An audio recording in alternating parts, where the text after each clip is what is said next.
अंधेरों से रोशनी तक ज़ारा की कहानी। एक वक्त की बात है, एक पहाड़ों के दामन में बसे छोटे से गांव नूरपुर में ज़ारा नाम की लड़की रहती थी। ज़ारा बचपन से ही अपने हम उम्र बच्चों से मुख्तलिफ थी।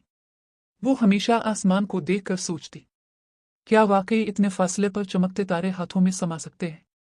ज़ारा के ख्वाब भी किसी सितारे से कम न थे, लेकिन इसकी जिंदगी इतनी आसान नहीं थी। इसके वालिद एक हादसे में दुनिया से रुखसत हो गए थे जब वो सिर्फ 7 साल की थी। इसकी माँ रुखसाना बीबी गांव के घरों में सिलाई कढ़ाई करके किसी तरह गुजारा करती थी। 2 छोटे भाई भी थे जो अभी स्कूल जाने की उम्र में थे। बचपन की सख्तियां। ज़ारा के घर में अक्सर रात को चूल्हा ठंडा रहता, कभी आटा न होता, कभी चिराग जलाने का तेल, लेकिन इसने कभी किसी से शिकायत नहीं की।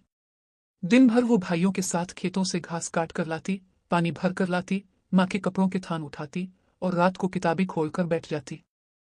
कई बार गांव के लोग इसका मजाक उड़ाते, लड़की होकर इतनी किताबें पढ़कर क्या करेगी, बेटियां तो पराए घर की हो जाती हैं, ज्यादा पढ़ लिख कर भी कौन सा आसमान छू लेगी। मगर ज़ारा के दिल में एक ही दुआ थी, अल्लाह, मेरा रास्ता आसान कर दे, मुझे एक मौका दे कि मैं अपने घर वालों को गुर्बत से निकाल सकूं।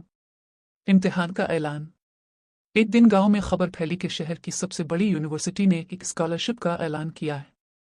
जो भी लड़की गांव के स्कूल से सबसे अच्छे नंबर लेगी, उसे शहर जाकर पढ़ने का मौका मिलेगा और उसकी तमाम फीस हुकूमत अदा करेगी। ज़ारा के दिल की धड़कन तेज हो गई। यही तो वो मौका था जिसका वो बरसों से ख्वाब देख रही थी। इसने तय कर लिया कि वो ये मुकाबला जीत कर दिखाएगी।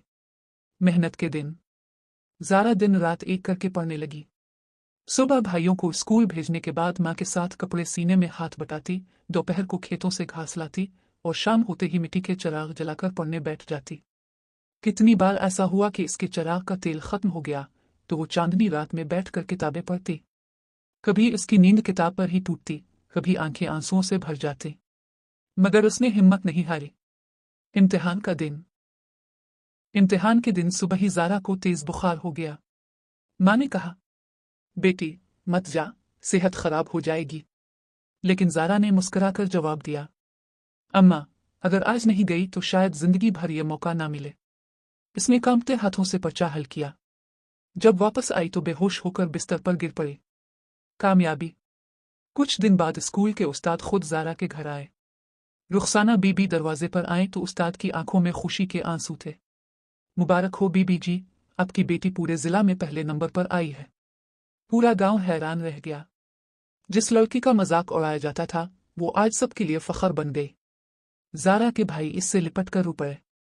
माँ ने इसके सर पर हाथ रखते हुए कहा, मेरी बेटी, आज तूने साबित कर दिया कि बेटियां किसी से कम नहीं। शहर की जिंदगी। ज़ारा शहर गई। वहां की रंगीनी, भीड़ और ऊंची इमारतें इसे